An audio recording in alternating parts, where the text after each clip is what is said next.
Bonjour à toutes et à tous, heureux de vous retrouver pour ce point du lundi matin, nous sommes le 28 juin. Comment ça va les amis? Comment allez-vous? Bon, je suis un peu obligé de vous présenter mes excuses par rapport à la semaine dernière.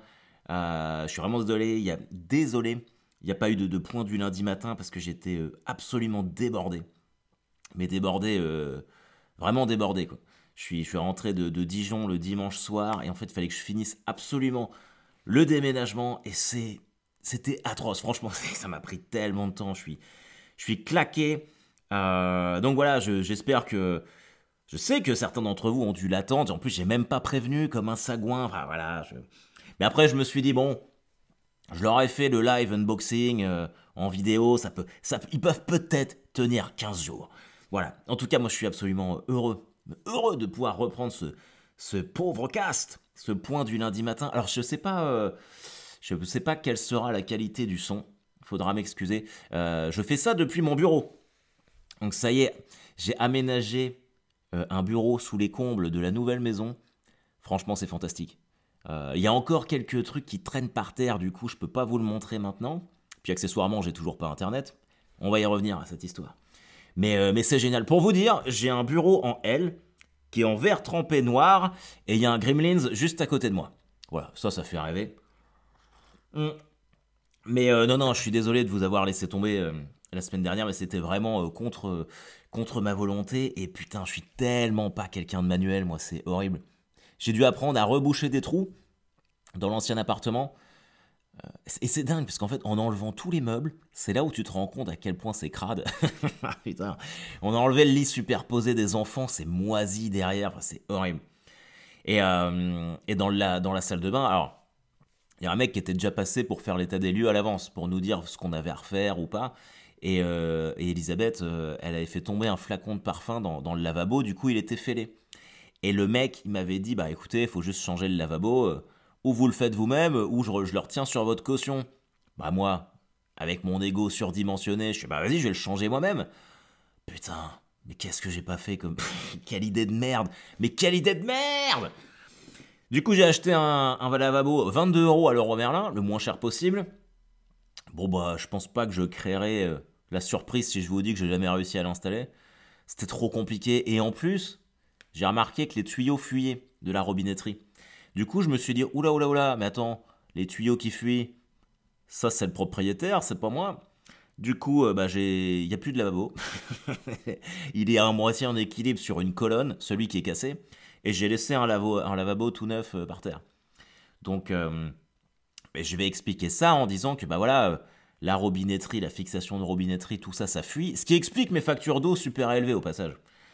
Et je pense que je peux m'en tirer comme ça. Mais bon, on verra. Ça, c'est réglé. Tout le reste, il n'y a plus rien. J'ai tondu la pelouse. D'ailleurs, putain, ça se voit que j'étais fatigué parce que j'avais une petite tondeuse électrique. Et j'ai pas fait gaffe, je pensais à autre chose. J'ai laissé le câble de la tondeuse passer sous la tondeuse. Ça l'a sectionné en deux.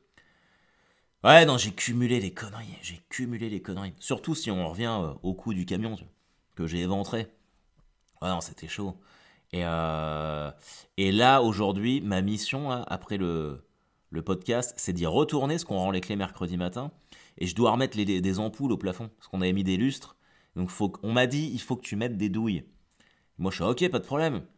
Mais je sais pas comment faire. Du coup, je regardais des tutos YouTube. Ceci dit, pour le lavabo, j'ai regardé un tuto YouTube, ça m'a pas aidé plus que ça. Je pense que quand t'es un connard, t'es un connard. Voilà. Ah putain, j'ai trop mal. Alors là, les amis, vous savez que je souffre. Du coup, c'est ça aussi, il y a 2 étagères qui traînent dans le salon de la maison parce que j'ai une suspicion de côte fêlée. Vous allez dire, mais comment c'est possible? Eh ben, mercredi dernier, j'ai fait un amical avec mon équipe de foot de vétérans et je me suis fait défoncer dans la surface. Alors je vous raconte, je vous décris l'action. Vous savez, moi je joue en pointe, moi je joue numéro 9. Il y a un long ballon en cloche, pour moi, par-dessus la défense. Je cours, donc forcément, comme le ballon arrive en hauteur, je le regarde. Et là, je vois un défenseur adverse. Franchement, bon, en vétéran, on est tous maladroits, hein. Mais là, putain, le mec, c'est même plus maladroit, quoi. C'est au-delà de ça. Et le gars, il fait un espèce de high kick, tu vois, Shaolin Soccer pour dégager le ballon devant moi, avec son pied droit, sauf qu'avec le pied gauche, il est en mode plié. Et là, il m'a mis un coup de genou dans les côtes. Pourtant, j'aime bien aller au contact, hein, mais là, j'ai senti direct un petit crack et je me suis effondré par terre. Et alors, ce qui est marrant, mais c'est là où tu vois que c'est vraiment un niveau de merde à tous les niveaux, même avec l'arbitrage. Et le pire, c'est que c'est mon coach à moi qui arbitrait. Je m'effondre et les gens font ah là, le choc rude, machin truc. Ah oui, ça doit faire mal. Je dis bah, il y a penalty peut-être. Ah bah non, il joue le ballon. Comment il peut jouer le ballon alors qu'il vient de m'éclater une côte? Du coup, là, quand je respire et quand je tousse, ça me fait mal. Mais je sais pas, je me tâte. Du coup, je pense que c'est peut-être un hématome ou une côte fêlée, mais il faudrait vraiment que j'aille faire une radio, je pense. Parce que même la nuit, quand dormir sur le côté, c'est impossible. Mais ça va mieux, ça va un peu mieux en fait. De jour en jour, je sens que j'ai un petit peu moins mal. Ce qui me fait dire que ça doit plutôt être une contusion. Mais la vache, j'ai donné de ma personne. Mm. Et puis, c'était sympa mercredi, on a fait ça. Et après, c'était le dernier entraînement de mon club. On a regardé France-Portugal, tous ensemble. Le doublé de Karim, ça fait plaisir. Mais je suis tellement déconné. Là, je suis vraiment dégoûté parce que l'Euro, vous savez que j'adore le foot. J'ai pas internet ici, dans ma nouvelle maison. Tous les soirs, je suis en train de faire des trucs et des machins. Donc j'ai pas internet. Du coup, j'ai que les chaînes de la TNT, mais c'est super limité, ça les trouve pas toutes. Donc j'ai TF1 et M6 et tous les matchs passent pas. Du coup, j'apprends les résultats au compte-gouttes. Donc c'est un peu frustrant pour moi, parce que j'adore ça. D'ailleurs, est-ce qu'il serait pas temps de se faire un petit point euro? Il me semble que j'avais dit qu'on allait faire un nul contre le Portugal. Je crois que j'avais dit 1-1 ou un truc comme ça. On a fait 2-2, donc ça j'étais bon. La Hongrie, j'avais dit qu'on allait gagner. Bon bah ça, j'ai eu tort, on a fait un nul. Et l'Allemagne, j'ai dit qu'on allait faire un nul. Et en fait, on a gagné. Du coup, j'ai un bon pronostic sur 3. Voilà, on est sur ma moyenne. Et alors là, attendez. Parce que je me suis préparé. Et je vais vous annoncer le vainqueur de l'Euro. Vous êtes prêts? Alors, bah, du coup, comme j'ai pas fait de point du lundi matin, faut me croire sur facture, hein. Alors, donc hier, on a eu Belgique, Portugal. Moi, j'avais mis la Belgique. Donc c'est la Belgique qui est passée. Pays-Bas, République tchèque, j'avais mis les Pays-Bas, moi. Donc là, déjà, j'ai eu tort. Donc ce sont les Tchèques qui sont passés. Pays de Galles, Danemark, par contre, et ça, je vous assure que c'est vrai. Je l'ai dit mercredi soir à tous mes collègues du foot. J'avais dit le Danemark va passer parce qu'avec la crise cardiaque de Eriksen, je pense que les mecs ils sont gonflés à bloc et que c'est un euro spécial pour eux. Donc ça c'était bon. Donc Danemark, ça j'avais raison. Et Italie c'était contre qui? Je sais que j'avais mis l'Italie. Italie-Autriche, j'avais mis Italie. Autriche-Italie. Et donc France-Suisse, franchement, je vais quand même mettre la France. Si on se fait sortir face à la Suisse, putain, ça serait alors la honte, on peut pas dire ça, c'est le foot, mais je serais quand même vachement surpris. Donc je mets la France, Allemagne, Angleterre, c'est à Wembley, hein, c'est à Londres. Et bah franchement, je vois les Allemands passer. Je pense que l'Angleterre va se faire sortir. Et il nous manque qui d'autre? Et Croatie, je sais plus quoi. Croatie-Écosse. Je vais mettre la Croatie. Donc là, on a 4. Et il doit m'en manquer un. Et Espagne. Ah non, c'est Espagne-Croatie. Je dis n'importe quoi. Espagne-Croatie, je mets la Croatie. Je suis désolé, j'ai pas internet, du coup, je peux pas vérifier le tirage. Et il m'en manque un. Je sais plus ce que c'est. C'est un match de merde. Ce que je sais, c'est que si nous on passe France-Suisse, ça fait le vainqueur de Espagne-Croatie. Je pense que la Croatie va gagner. Du coup, ça serait France-Croatie en quart. Il y a Italie-Belgique. Je pense que les Belges vont passer.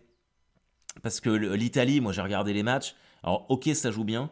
Mais quand t'as des mecs un peu musclés devant, ils sont vite étouffés. C'est que des petits gabarits, les Italiens. Alors, on n'est jamais à l'abri.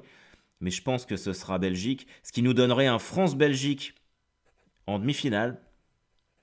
Et de l'autre côté, donc République tchèque, Danemark, je pense que ça va être un sacré match. Et je pense que les Danois vont passer encore. Donc il y aura Danemark ici. Contre le résultat, il manque un match. Je ne sais pas ce que c'est comme match. Je sais pas ce que c'est. Ah, peut-être Danemark-Allemagne. Danemark-Allemagne. Eh ben, je vais faire un all-in. Je vais mettre le Danemark qui va jusqu'en demi. Donc, Danemark. Et alors, l'autre. Qu'est-ce qu'il y a d'autre? Putain, j'oublie quoi, moi, comme. Putain, qu'est-ce que j'oublie comme. Et en fait, dès qu'on n'a pas internet, on est perdu. Ah. Putain, ça se trouve, vous êtes en train, là, vous êtes. Mais si, mais c'est machin. Mais oui, mais j'ai pas le. Putain, il y avait quoi comme match? Il y a qui comme grosse nation là? Espagne, Portugal, Angleterre. J'ai fait Hollande, la Suède. Non, il y a pas l'Ukraine. Si, il y a l'Ukraine. Ukraine quelque part. Ukraine, je sais plus quoi. Euh, Ukraine contre je ne sais qui d'autre. Pas la. Non, la Russie, ils sont pas passés.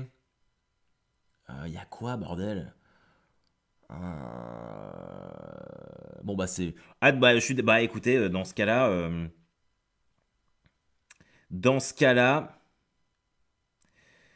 bah, je vais mettre un Danemark-Ukraine en demi. Ça sera vraiment la demi un peu approximative, un peu folle. Et après France-Belgique en demi, on peut se dire que celui qui gagne la demi, il gagne l'euro. Mais en même temps, on a vu qu'à l'euro 2016, en demi, c'était France-Allemagne. Et finalement, on s'est fait baiser en finale contre les Portugais. Euh, Franchement, sans chauvinisme aucun, je pense que si la France, on est vraiment au top de notre forme, on sort les Belges. Surtout que là, ils ont perdu De Bruyne. Hazard, il est peut-être blessé aussi. Lukaku avec Varane, enfin, faut qu'on ait tout le monde aussi. Donc je vais mettre un petit France-Danemark en finale. Et victoire de la France. Hop, tout le monde a noté ça. On refera le point la semaine prochaine suite au quart et au demi. Et puis voilà. Alors qu'on parle un petit peu de stand-up, les amis. J'ai pris du retard du coup. La semaine dernière, j'étais à Besançon et à Dijon et ça a été incroyable. Ça a vraiment été incroyable. Alors Dijon, je connaissais parce que j'y étais déjà allé au Darcy Comedy. Vraiment, c'était très très cool. J'ai fait ça le vendredi et le samedi et c'était surtout le samedi. Le samedi, c'était fou.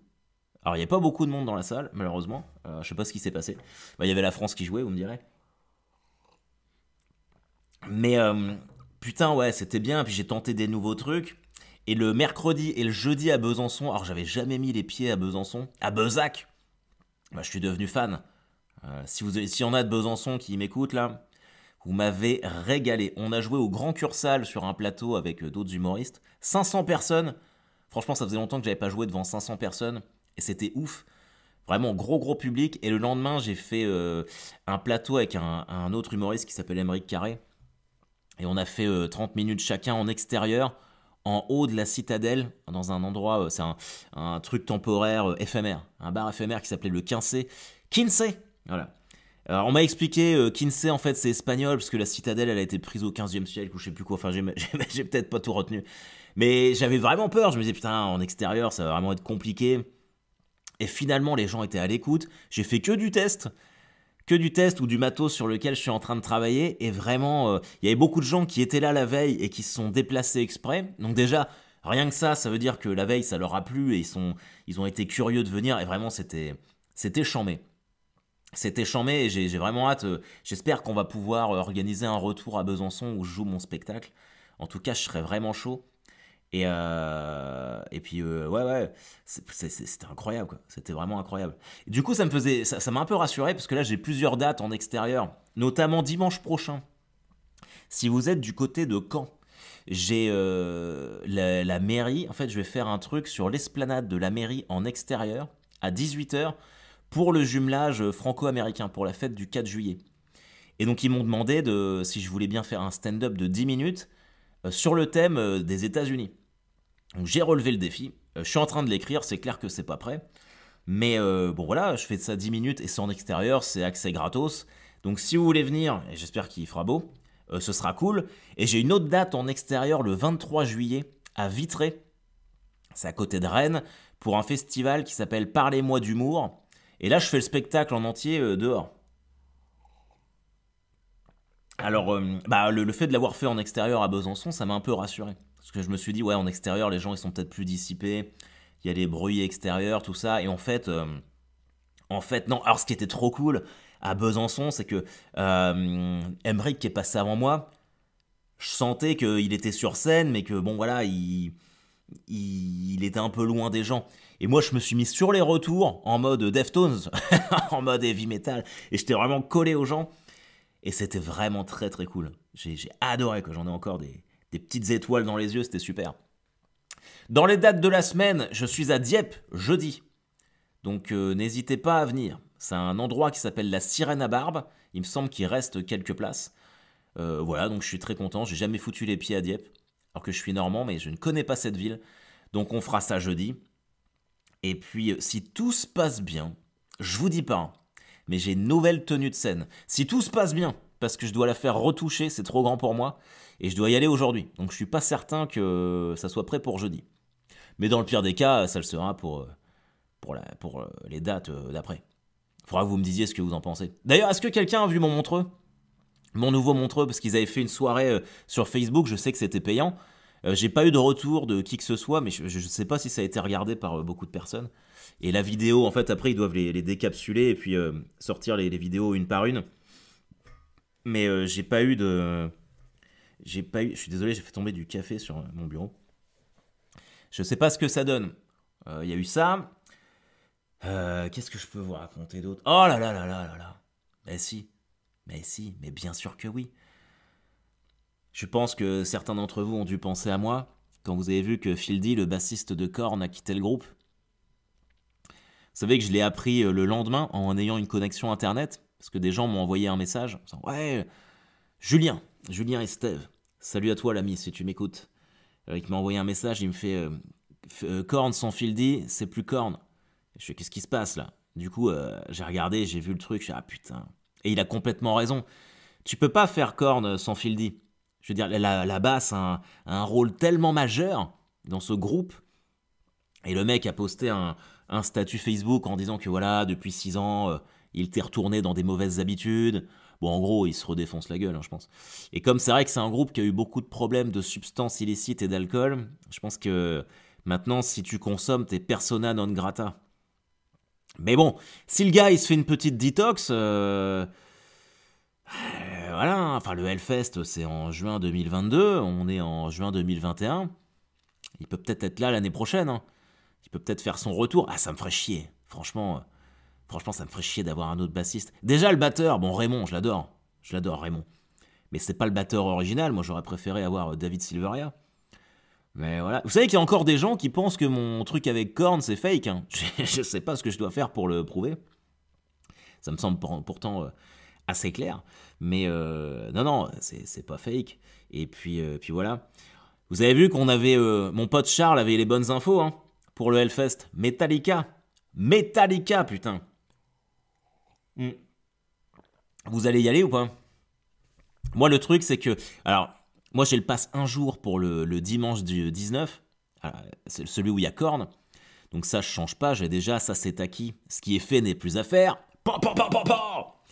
Vieilles expressions de merde. Et donc ça, je le garde. Mais par contre, c'est vrai que Metallica, j'aimerais bien. Et Madame Barbet veut venir, parce qu'elle est très fan de Metallica. Donc les préventes, c'est le 8. Je vais pas prendre le pass 3 jours, ça me fait trop cher. J'ai pas les moyens, c'est pas possible. À moins que le Hellfest me l'offre. Mais sinon, j'ai pas les moyens. Donc je vais tenter ma chance sur le pass un jour. Et les préventes, c'est le 8 juillet à 13h. Alors je sais pas si vous allez faire ça, mais c'est la guerre, hein, je vous préviens. Moi, quand j'y suis, à chaque fois... Là, les 3 dernières années, j'ai réussi à avoir à chaque fois. Toutes les années d'avant, je me suis fait niquer. Tu te connectes en live, t'es 7 millième sur la liste d'attente, mais en fait, faut pas se décourager parce que ça va super vite. Donc, si vous le faites, surtout, perdez pas espoir. Et je crois qu'une fois, c'était quand? Je crois que c'était en 2018. C'est pareil, il y avait plus de place, c'était marqué ouais, il y a plus de place. J'ai réessayé 2 ou 3 fois et à la 3e fois, c'est passé. Donc, si vous le faites et que c'est la première fois que vous le faites, insistez bien, quoi. Prenez du temps, dites-vous, voilà, de 13h à 14h, il n'y a pas de pause déj, il y a pause Hellfest. Et puis si vous y êtes, surtout, on se retrouve là-bas, quoi. Ça va être génial. Vendredi dernier, sans transition aucune, j'ai tellement de trucs à vous raconter, les gars et les filles. J'ai été invité à France 3 Normandie. Je sais pas si vous avez vu l'émission. Normalement, ils doivent m'envoyer l'extrait de mon passage aujourd'hui, donc je vais le reposter sur les réseaux sociaux.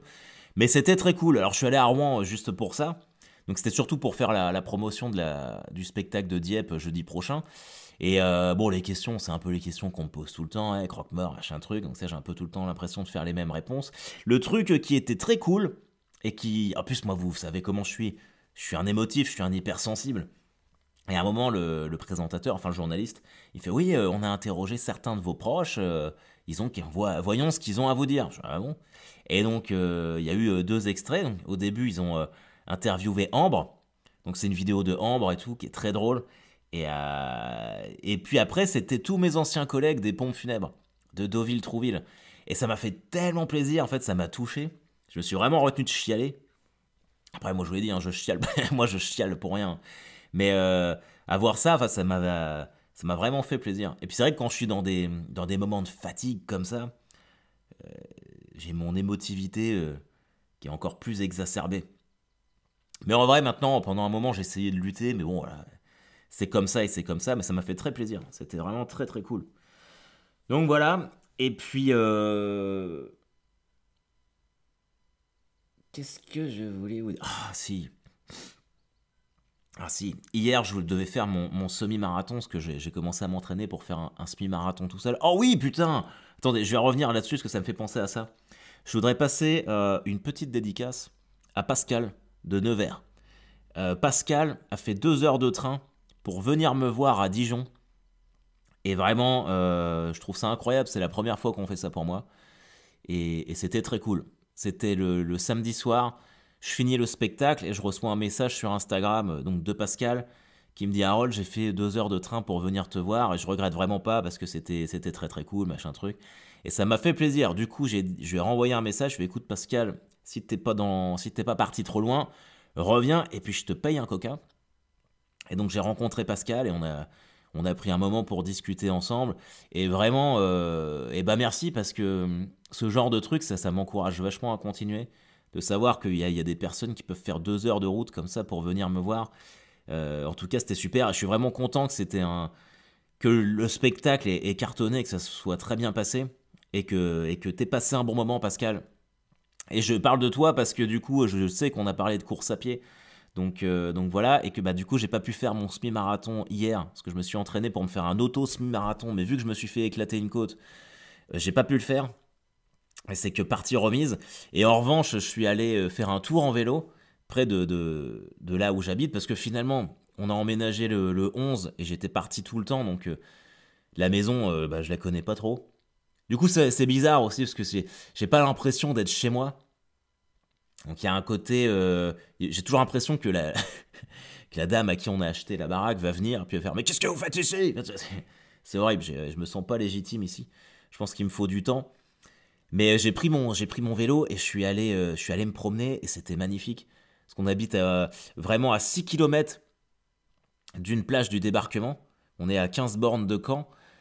Et vraiment, et ça m'a rappelé le Wisconsin parce que ma femme est du Wisconsin et c'est très verboisé.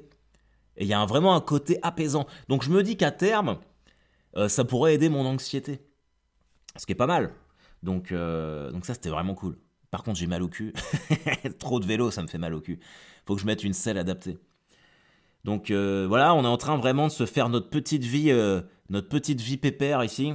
J'espère que tout va bien se passer. Mais alors moi, je sais pas si ça vous le fait. Mais quand il y a des trucs comme ça, quand ça va, je me dis putain ça va pas continuer, il va y avoir un truc qui va se passer. Et ça vraiment j'aimerais lutter contre ça, contre ce pessimisme ambiant que j'ai, d'être inquiet tout le temps. C'est vraiment de la putain d'anxiété, de l'angoisse. Donc ça, ça casse bien les couilles ça, j'espère que ça va partir. Je vais vous raconter un peu, je vais vous faire le descriptif de mon bureau. J'ai tellement envie que vous soyez tous avec moi ici. Je vous promets, les amis, dès que j'ai la fibre, je devais avoir la fibre vendredi. Les mecs sont venus, déjà avec une demi-heure de retard. Donc ça, déjà, moi, ça me casse les couilles. Mais bon, admettons, ils m'avaient prévenu, voilà.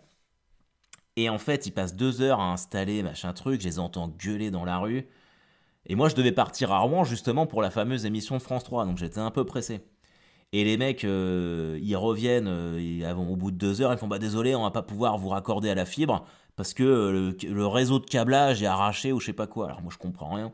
Et apparemment en fait, pour te raccorder à la fibre, ils descendent dans un espèce de réseau, ils tirent sur un câble pour te raccorder à la fibre. Et là, bon apparemment un des mecs qui fait ça comme eux, qui devait visiblement être un prix Nobel, a tiré trop fort et s'est arraché, du coup ils peuvent raccorder personne. Donc voilà, je vais avoir la fibre vendredi, mais du coup je l'ai pas. Donc là, il faut que j'appelle Orange pour savoir quand est-ce qu'ils vont me la mettre et puis réclamer mon geste commercial. Parce que moi j'ai souscrit une offre qui devait démarrer le 25 juin. Et visiblement ça va pas être le cas. Et les mecs m'ont dit pas avant 15 jours. J'ai plus internet à l'ancien appart. Donc là, il faut que j'aille chez mes parents pour me connecter parce que j'ai besoin de travailler. Bah, rien que pour poster le pauvre cast, là, il va falloir que j'aille chez mes parents. Donc voilà. Mais une fois que ce sera prêt, on se fera un vrai live où je serai dans mon bureau et pas en bas, là, dans mon séjour, comme j'avais fait pour le unboxing. Et attendez, laissez-moi vous faire rêver. Donc là, le bureau, il est en L. Oh putain, j'ai un... C'est ça, mais j'ai trop de trucs à vous raconter. J'ai un putain de fauteuil de bureau, un fauteuil de gaming. Il est rouge et noir. Je l'ai acheté à Cora en promotion. J'y vais avec les enfants. On le monte. Et en fait, il manquait une pièce. En fait, il y avait un espèce de T métallique qui devait tenir le dossier et l'assise qui manquait. Donc je retourne là-bas. Il me file la pièce. Je reviens chez moi, je le monte, j'essaie de mettre l'accoudoir, ça passe, accoudoir droit, ça passe, accoudoir gauche, impossible à mettre.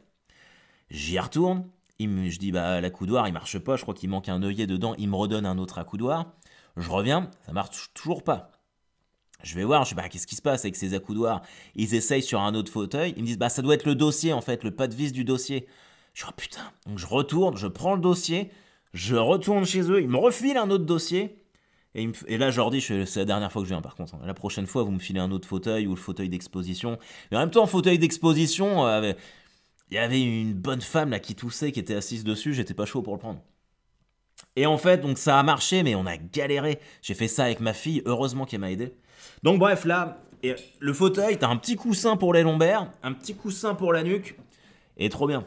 À côté de moi, parce que j'ai pas encore, j'ai mis les posters, mais j'ai pas mis les cadres. D'ailleurs, le poster de Korn, il est impossible à tenir. Je vous avais dit sur la vidéo qu'il était trop lourd. Ou faut que je mette des punaises, ou faut que je le mette dans un cadre. D'ailleurs, en parlant de cadre, il faut que j'achète un cadre pour la photo que j'ai fait imprimer avec les mecs de Korn. À côté de moi, si vous voulez, il y a le L. Donc, admettons, il y a un L. Moi, je suis sur la partie en face et j'ai installé mon micro sur la partie à ma gauche. Donc là, je suis en face du micro. Si je pivote vers la droite, je suis en face de mon ordinateur. J'ai un énorme cadre Louis C.K. par terre, qui appartenait à mon ami Swan Périssé. Et quand quand on a fait son déménagement, c'était au moment de l'affaire de Louis C.K., là, machin truc, elle voulait le jeter, elle me dit ouais, je peux plus mettre Louis C.K. avec ce qui lui est tombé dessus. Je dis bah moi je vais le prendre.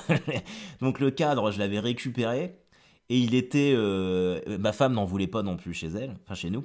Donc il traînait dans ma dépendance, et là il est fièrement dans mon bureau.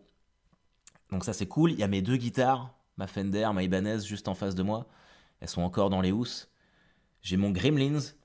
C'est le Gremlins de Gremlins 2, vous savez, le Gremlins intelligent, celui qui parle avec des lunettes. Grandeur nature, posé sur le bureau. J'ai la Corpse Bride. Vous savez, la femme, la mariée dans le film de Tim Burton, la Corpse, je sais plus, les noces funéraires de Tim Burton. Il y a des poutres, en fait, parce que je suis sous les combles. Il y a un drapeau des Green Bay Packers que j'avais eu quand j'étais allé voir Packers Raiders à Lambeau Field avec mon beau-père. Donc ça a une valeur sentimentale, même si moi je suis un Jets. Il y a la fameuse carte VIP que Korn m'a envoyée, accrochée sur la poutre. Sur mon bureau, j'ai un livre de Guillaume Musso. Je me suis mis à lire du Guillaume Musso, incroyable. Incroyable. Alors, je m'en fous d'avoir l'air d'une poussie. Je trouve que ça se lit trop bien. J'ai lu La vie secrète des écrivains en 3 jours quand j'étais à Barcelone, c'était fou. Et là, j'ai pris La fille de Brooklyn. Donc là, c'est génial. Il y a un gros cadre Scarface par terre qu'il faut que j'accroche. Où il y a Tony Montana, vous savez, c'est le moment où il fait Say hello to my little friend et qui tire, là, c'est génial. Bon, il y a un cadavre de fille par terre. D'ailleurs, ça a étonné mes enfants. Ils me font mais c'est qui est la dame par terre? Je sais pas, elle est morte. Voilà. Il y a des cadres Avengers et DC Comics par terre à accrocher. Il y a une énorme tour où j'ai mis tous mes comics. Tous mes comics, mes livres de Buffy. Alors je sais pas si quand vous étiez... si vous êtes de la même génération que moi, mais adolescent, ils sortaient des livres à lire Buffy. Donc j'en ai récupéré plein qu'on m'avait donné. C'est une fille qui s'appelle Loïs qui habitait à côté de chez moi en fait, qui était très fan de Buffy. Et à un moment, elle m'avait envoyé un message en disant bah je sais que t'es fan de Buffy, j'ai plein de trucs de Buffy que j'avais adolescente chez moi. Si tu les veux, je te les donne ou je les jette. Et elle avait des jeux de société, elle avait plein de livres. Évidemment, j'ai tout récupéré. Et ça, c'est pareil, c'est des trucs qu'Elisabeth ne voulait pas chez nous. Et là, c'est fièrement dans mon bureau. J'ai tous mes livres, les épouvanteurs aussi. Je sais pas si vous lisez l'épouvanteurs, c'est incroyable.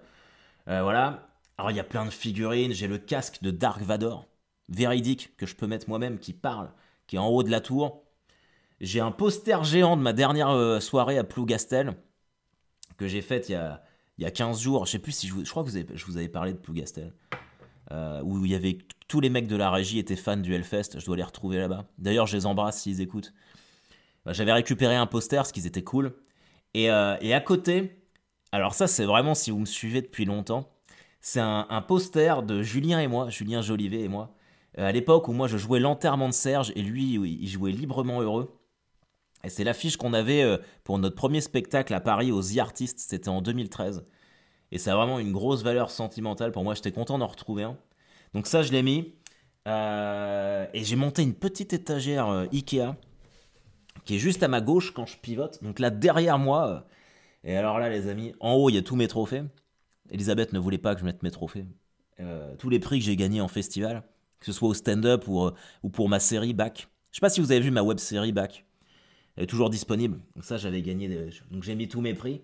Parce que j'ai vu que Ricky Gervais, quand il fait des vidéos, il y a tous ses prix derrière. Je me suis dit vas-y je vais faire pareil. Bon sauf que lui il a des Golden Globes, des Oscars. Moi c'est quoi? Moi c'est Plougastel, l'air de rire en Vendée et Marseille. Et puis il y a d'autres trucs, Châtillon. Et il y a une étagère derrière moi. J'ai mis tous mes livres de mes études de cinéma, quand j'étudiais le cinéma à la Sorbonne. Il y a mes Chevaliers du Zodiaque. J'ai des gros livres sur le Hellfest. J'ai une lampe Lego Dark Vador. J'ai un bonhomme, un Bubblehead Walter White de Breaking Bad, à côté d'un Bubblehead Joker, Heath Ledger Joker. J'ai un Funko Pop Jack Torrance du Shining. J'ai des figurines Ash, l'armée des ténèbres, Evil Dead. Vous savez où il y a je suis le méchant Ash, tu es le gentil Ash, où ils sont en train de se bastonner. Ce qui me fait chier, c'est que ma femme les a fait tomber. Du coup, le méchant Ash, il a une main pétée. Mais j'ai la main, faut juste que je la recolle. Tout en haut, j'ai un gros Iron Man, Tony Stark. Pickle Rick en Funko Pop. Buddy Christ. Vous savez, si vous avez vu Dogma de Kevin Smith, Buddy Christ, c'est le Jésus qui a les poings en l'air. J'adore ça.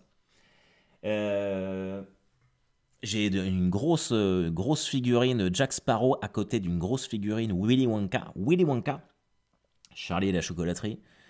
J'ai la Batmobile du Batman Adam West. Et juste devant, il y a un Funko Pop Batman et une statue Lara Croft. Et puis, de l'autre côté, par terre, c'est pareil, j'ai un gros cadre Easy Rider, qui est mon film préféré. J'ai un autographe de Clara Morgan. Ouais, Clara Morgan nue. À l'époque où, en fait, au début où j'ai commencé, j'avais un pseudonyme. C'était H. Davis, que j'ai vite laissé tomber. Et H, parce que c'est la première lettre de mon prénom, c'est comme ça qu'on m'appelait quand j'étais au lycée. Et Davis par rapport à Jonathan Davis. Je pensais que c'était cool, en fait c'est un peu naze.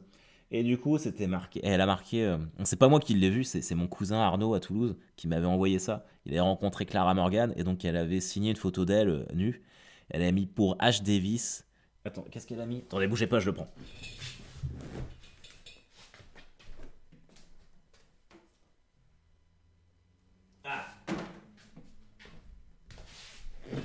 Pour H. Davis, tendrement Clara Morgan, avec un petit cœur. Donc bon, ça a une valeur sentimentale, et je me suis dit que j'allais le garder. Et puis il y a mon cadre, ça faut que je l'accroche à tout prix. Mon cadre avec la photo de Ed, vous savez, de Korn, qu'on avait prise au Hard Rock Café. Et puis avec la photo de... C'est la pochette d'Issues dédicacée. Ça, par contre, j'ai la signature. Et il y a une petite table, en fait, où j'ai mis mon château Lego, mon Poudlard Lego. Donc là, j'ai qu'une aile, mais le projet, c'est que j'ai un morceau à chaque Noël. Donc là, j'ai fait de la place. Et alors, il y a une partie de l'aile du Poudlard. Et en face, il y a le terrain de Quidditch en Lego. Donc ça, c'est trop cool. Et c'est pareil par terre, mais là, il me faut une autre petite table parce que j'ai pas assez de place. J'ai Jokerland, en fait. Vous savez, le cirque du Joker en Lego. Il est trop, trop cool. C'est pour ça aussi que j'attends de faire la vidéo pour pouvoir que je puisse vous montrer tout ça en live. Et puis, j'ai un cadre de moi qui marque un but avec le Real Madrid. J'avais fait ça quand on avait été visiter le stade Santiago Bernabéu avec Elisabeth en 2013. C'est pas mal fait, c'est pas mal fait. Putain, et 35 minutes d'émission là. Et comme quoi, ça compense celle que je vous ai pas faite la semaine dernière. En tout cas, alors je suis désolé, il y a pas de quiz, et puis on peut même pas faire les infos parce que j'ai pas internet. Mais on avait tellement de trucs à voir ensemble que ça s'est fait. En tout cas, les amis, surtout si vous venez à Dieppe, n'hésitez pas à venir me voir, hein. Et puis on en discute, tout ça. En tout cas, je vous embrasse tous tendrement, chaleureusement. Allez la France pour ce soir, allez les Bleus. Ah oui, j'ai pas fait mon prono, allez.